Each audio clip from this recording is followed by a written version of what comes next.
In this tutorial, I'm going to show you how to light, style, pose and direct a corporate headshot. Now today I'm working with Sonia, who works in the health sector, and I'll share my tips on finding the best location, working with daylight, and working with daylight and fill flash. I'll also discuss the best wardrobe choices, how to choose the best colours, and what are the best accessories for a shoot like this. Finally, I'll share my favourite posing and directing techniques to get natural looking poses and authentic expressions.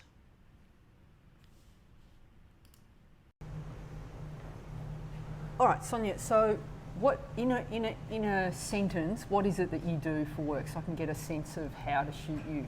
I lead a children's health service. So I work with psychologists, speech therapists, occupational therapists and teachers, and we help children when they need us most. Okay, so it's not, we can't do sort of glitzy and flamboyant and, it needs to be kind of have a serious tone, but you want something warm and I think lifestyle-y, and so we need to just find colours that say maybe safe, reliable, authentic, all those things. And our core values are care, kindness, compassion and making a contribution. Okay, so that's what we're about. I think we want a shot with warmth, and then what I'm thinking about with you is if I shoot you from a slightly lower angle, you become powerful to the viewer. Okay, now if I raise the camera slightly and shoot you from a higher angle, it softens you. Yeah. And I think for healthcare workers, doing that's slightly so eye level or slightly above softens the overall look, because you don't want to intimidate people. That's right. With your image. So That's I right. might just shoot you slightly from above. Okay. Okay. The other thing is colours. Colours. Now you've come in, it's like every woman loves to wear black, right?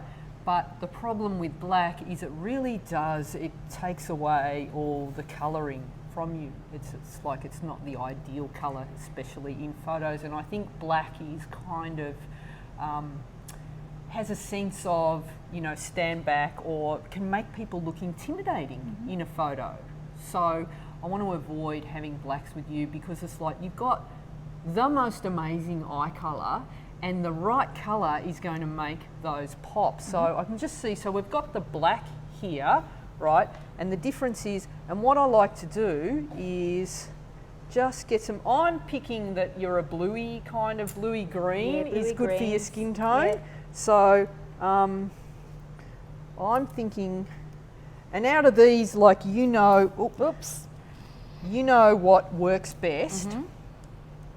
And so what we want is, I think, like no woman likes having their arms photographed. Especially when you're my size.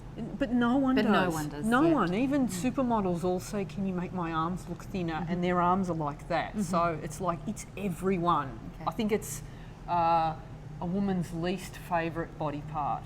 I agree. Yeah, so what I like to do is always use like long sleeves.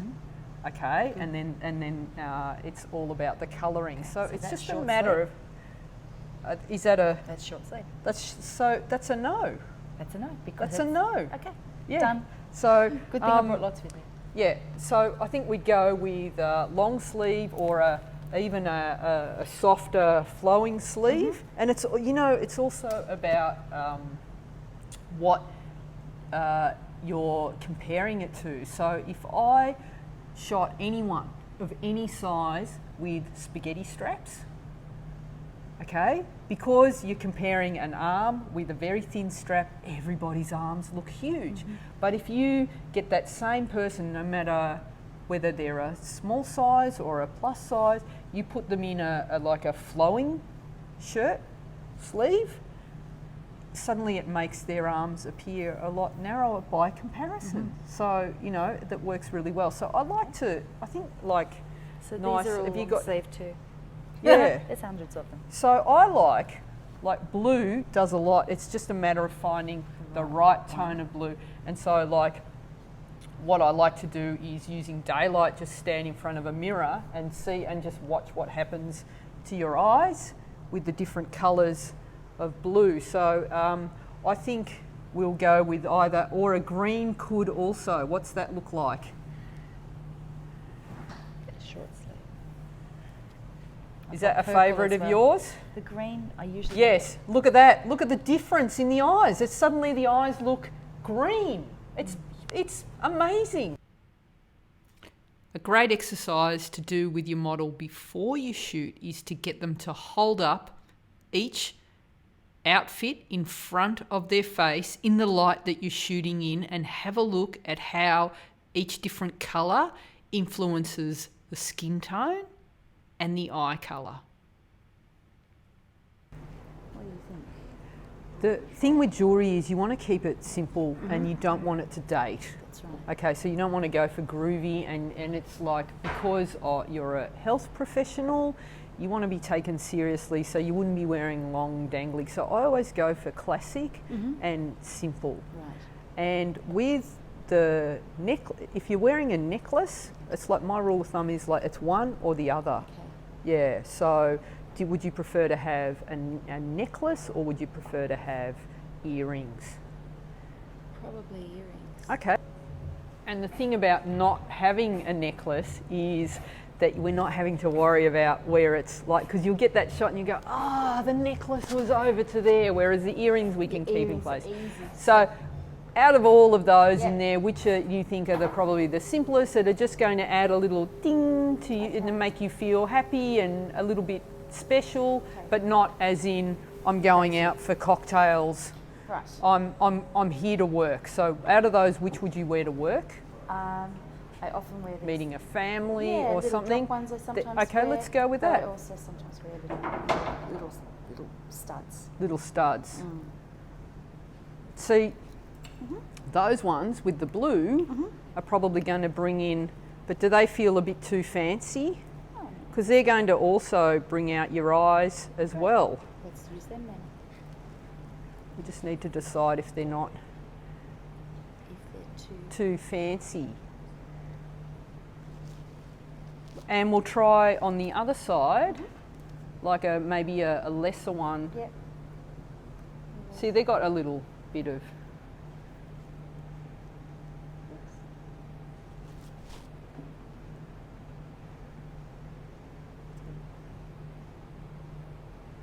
See, I really like those, but I think they might be too much. I think the simpler ones...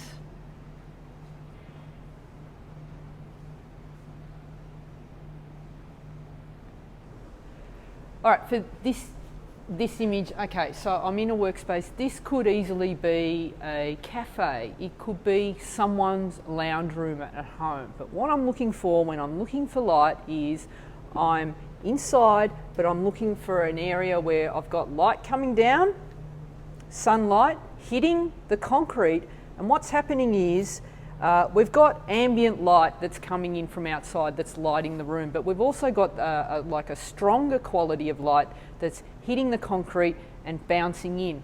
So when you find that, that's where you want to position. That's the good light. And the reason I like this is as a quality of light, because it's not actually direct sunlight that's coming into the room. It's a filtered soft light and it's bouncing. It's a very soft light, so it'll light every little area of a person's face, and it's a very flat lighting and it's a very flattering lighting. So I call it garage lighting because you look for an entrance where the light comes in, you put your model as close to the source of light that you can without putting them in the actual hard sunlight, okay?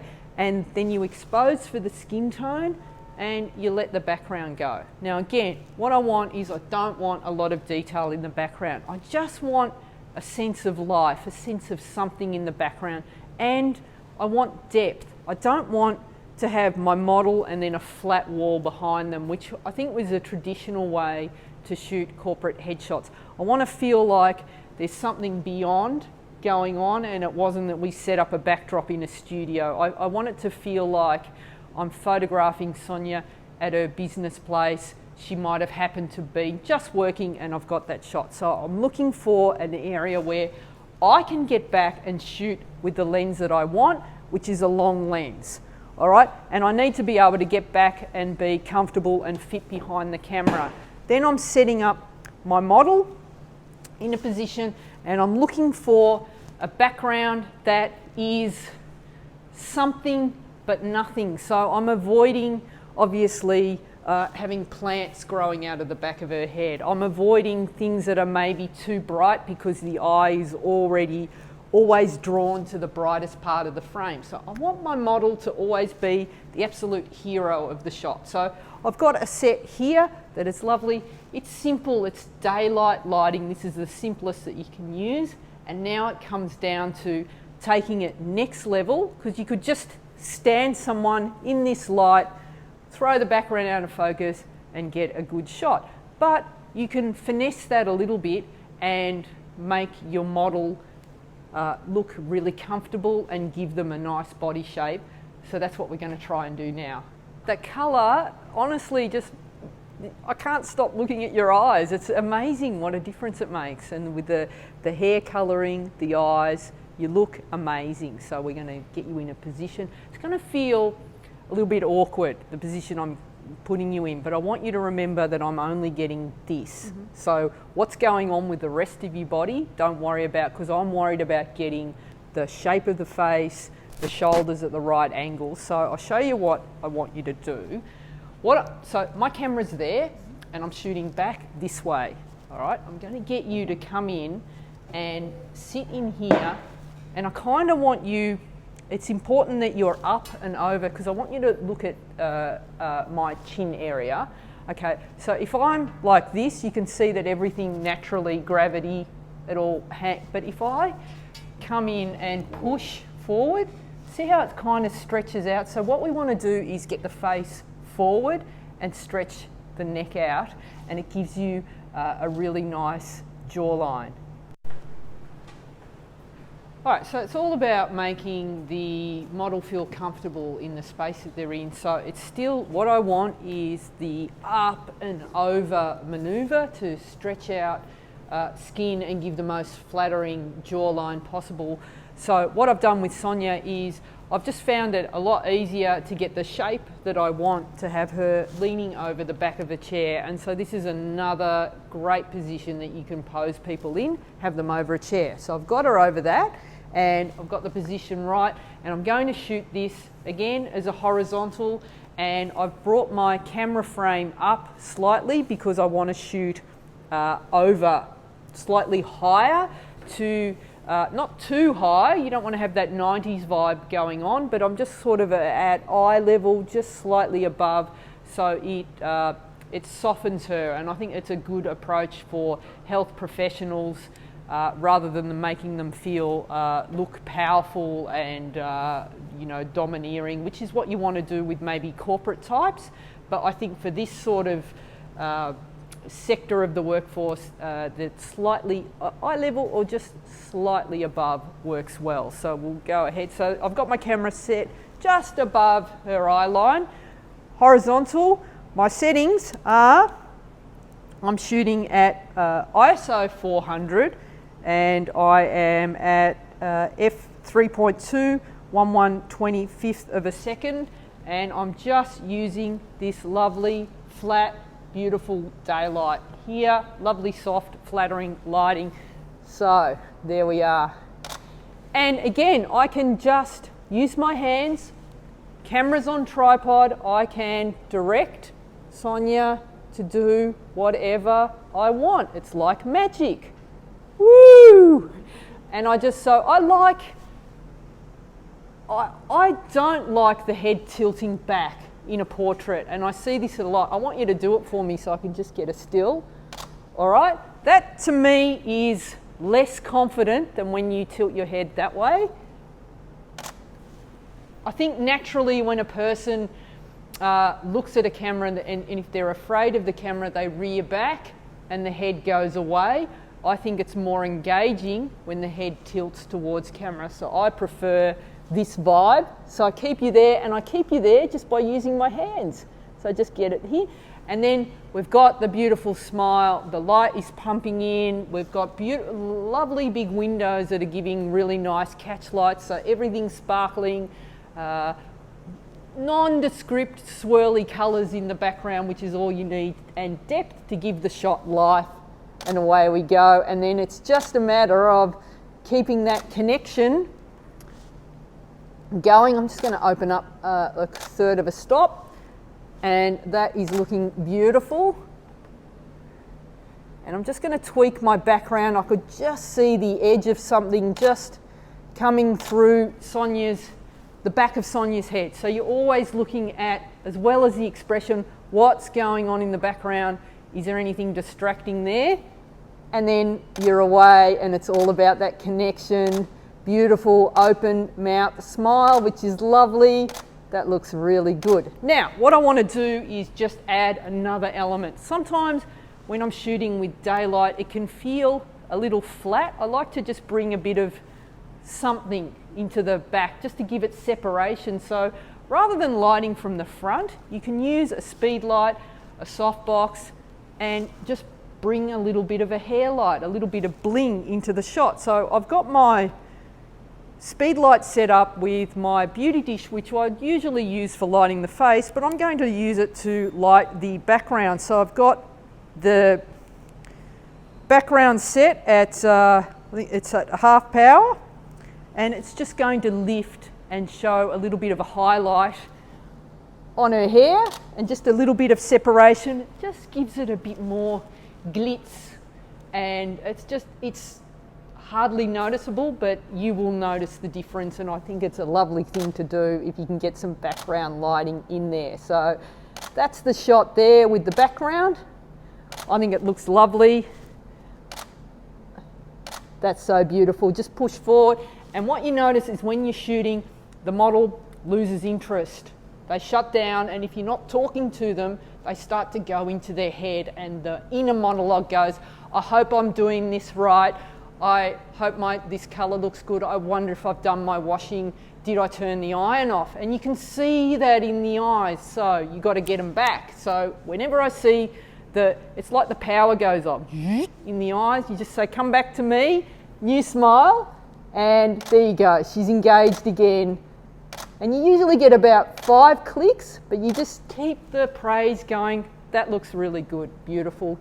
Keep looking at camera, and we've got that little flash there. That's good.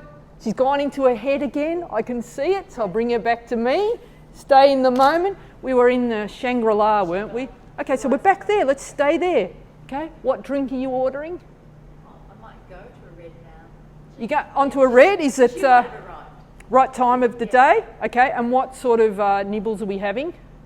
Cheese. Cheese, fantastic. I'm so with you with the cheese. And look at her eyes light up with the cheese. So sometimes you'll get a smile that is, you've pushed them too far and it's too excited, so you've got to go just after a smile. If you wait till they've smiled and it's a big smile, and then you just wait and let it soften like a couple of beats, you'll still get that light from the smile, but it's not as super intense.